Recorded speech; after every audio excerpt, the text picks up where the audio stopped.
Unless you've been living under a rock these past weeks, you most likely have heard about the recent military coup in Niger. This coup has not just upset the power dynamics of world politics but has also revealed so many hidden truths. With each new day, this coup seems to take new unexpected twists and turns. The latest development is that France feels betrayed by the US, which it considers one of its greatest allies.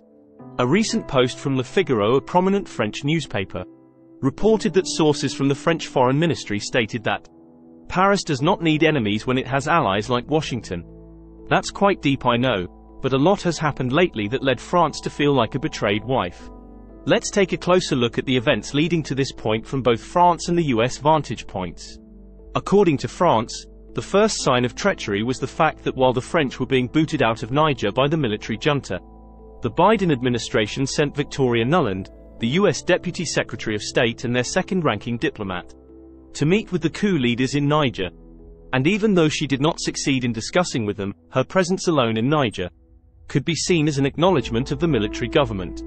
Bear in mind that from the onset, France has categorically refused to recognize the military junta as the new regime in Niger.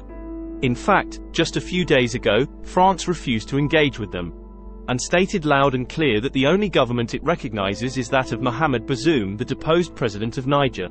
It's no wonder Paris feels Washington's actions not only violate their trust but also directly undermine a NATO ally and longtime partner.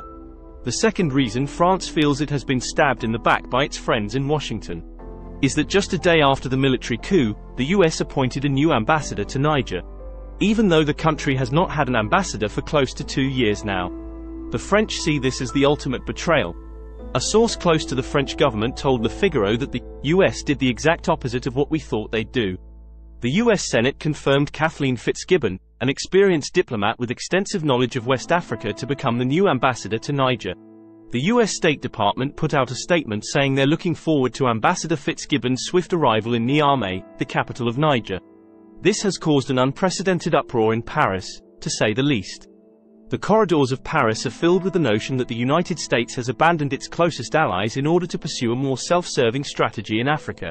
Another US action that greatly displeased France is the fact that when news of the coup broke and the French embassy was vandalized by an angry mob, Emmanuel Macron decided to close the embassy and evacuate all French citizens in Niger. The US, on the other hand, announced that it was recalling only its non-emergency personnel and a core group of embassy staff will remain, which in a nutshell means the embassy is still open. France sees this as yet another slap on the face from its transatlantic partners.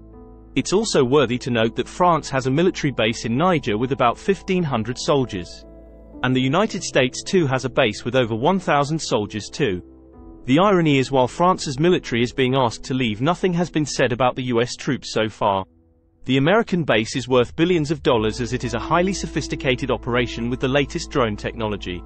Some political analysts argue that the United States is simply being pragmatic, that their actions are aimed at protecting their interests in Niger and the Sahel at large.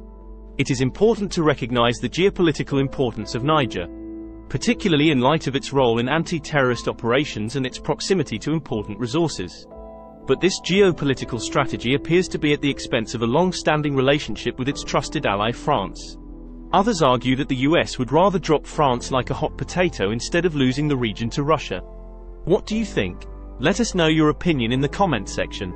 Don't forget to subscribe to our channel for more insightful content like this.